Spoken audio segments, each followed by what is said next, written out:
And we're joined on Absolutely Famous today by Crystal Kaua, the Chiefs Manawa Super Rugby Women's head coach. Crystal, welcome, and pretty exciting times for you, semi-final weekend.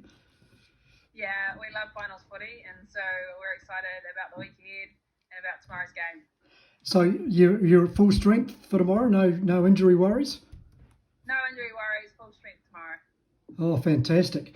Well, you must be reasonably confident given your form. You've swept through the round robin pretty comfortably, although you've had periods where the opposition have sort of running a few tries. Is that one of your focuses, to cut those sort of periods out?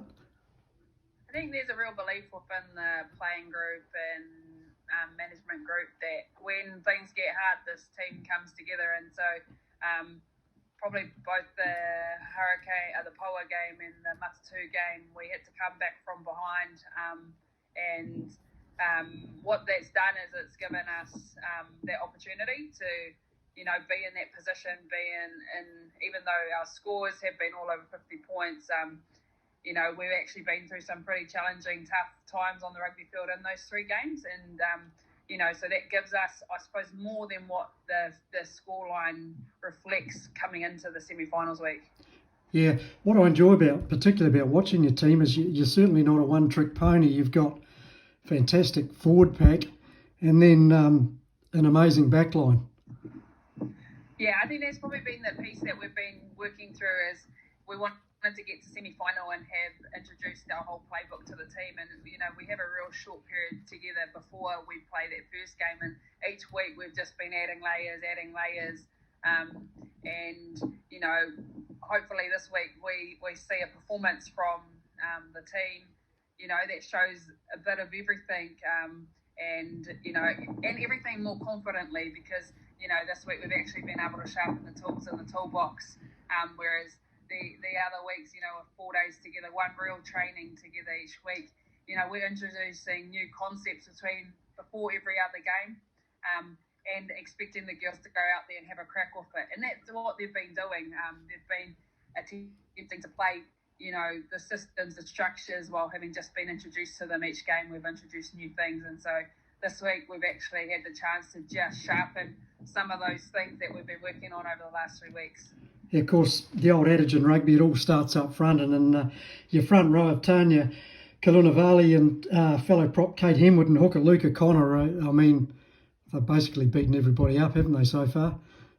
It's physical in our full pack, and the beauty is we have 2 8s who train against each other, and excuse the wind, and those, the physicality and the brutality within our actual scrums here at training is massive. It's we go to dark places at training, and I'd say if everyone's asking, about the pressure, I'm like, every session with us is pressure.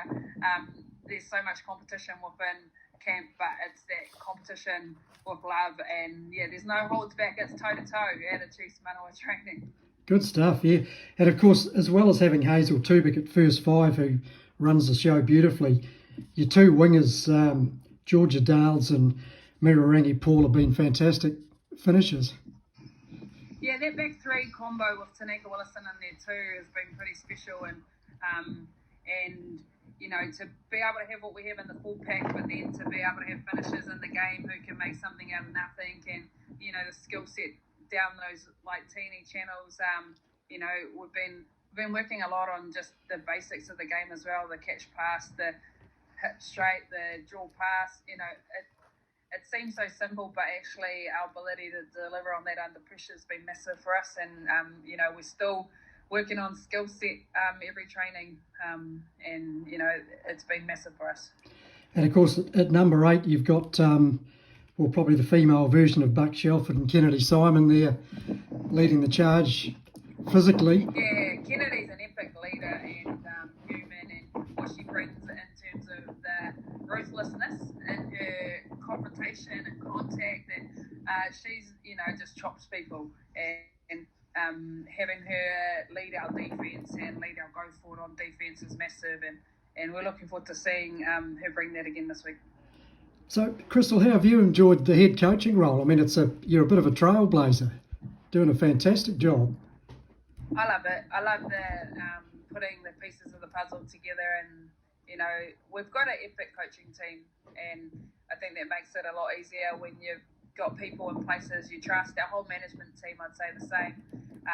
Everyone's here and doing their roles, and then all I need to focus on is bringing those people together, and same with our leaders. So yeah, there's a big group that sits in behind what we're doing, and we trust the people and their roles to deliver in those spaces, and I think that helps. Yep, just like the Black Ferns, you come out of the tunnel with a smile on your face, and you play accordingly. 100%. You gotta love it, eh?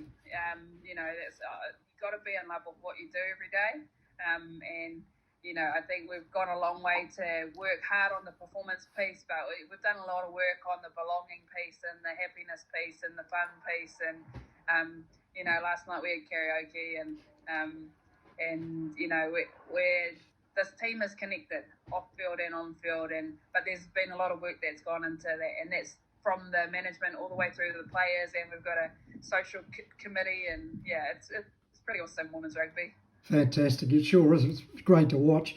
The competition's way too short though, isn't it? I mean, for me as a spectator, I just want to see more of that, and I don't think it's doing you justice at the moment. Are you hopeful that that'll be the case next year?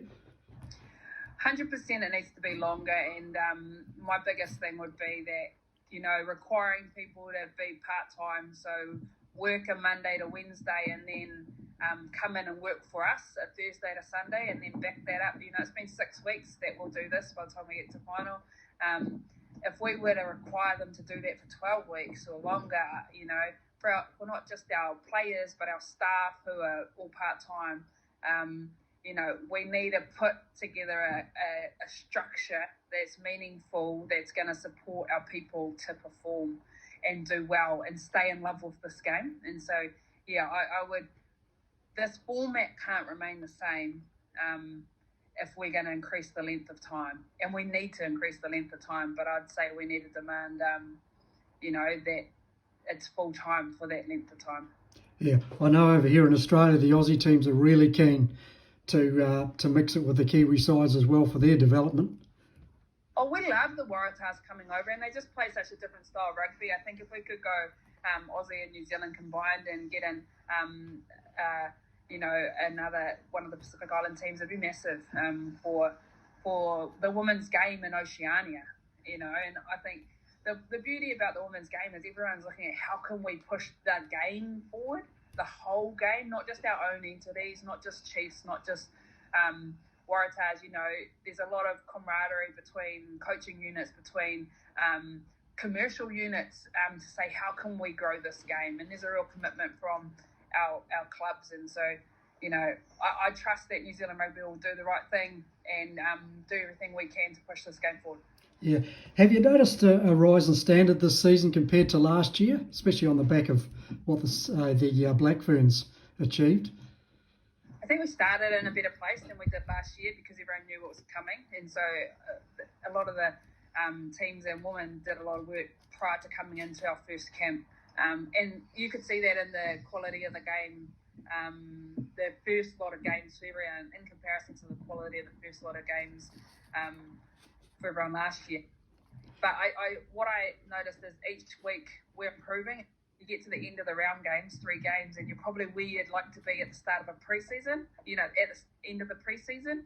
And so, what I'd like to see is a decent 6-week preseason where we can play the matches we need to against different teams, and then come into a season ready to go and see the quality, rugby you could put together off the back of that. Yeah, absolutely. And of course, there's a hell of a gap, isn't there, between the end of the Super Rugby and the start of the Black Ferns international season. That must be a little bit of a worry for the girls and the Black Ferns. Yeah, I don't know the schedule for the Black Ferns yet and when they move into camp, but I'm pretty sure Bunce will have that all sorted at his end, and they'll be in pretty quickly. Yeah, that's good. I see the Six Nations kick off this weekend. I enjoy watching that too, the different dynamics to how the Northern Hemisphere teams play. Do you girls watch that as well? Yeah, 100%. It's awesome. One of our top refs, Maggie, headed over to the Six Nations this week, and so yeah, it's not just rugby opportunities for players, but also our referees, our coaches, all that kind of stuff. It's a huge competition over there, and you can see it through the World Cup, like the quality of rugby coming through from that side of the world. Oh, good stuff. Crystal, lovely to talk to you, and congratulations on what you've achieved so far, and all the very best for the semi-final. And have you got any preference if you win that, who you play in the final? I will take on whoever comes our way, but we've got a job to do tomorrow, and 100% looking forward to that, and our girls are excited for that opportunity and the challenge ahead. Good stuff. Can't wait to watch it myself. And thank you very much for being a guest on Absolutely Famous. We really appreciate it. And thank you for your support of the women's game. It's massive, and much respect. Cheers. Thank you, Crystal. Thank you. Take care.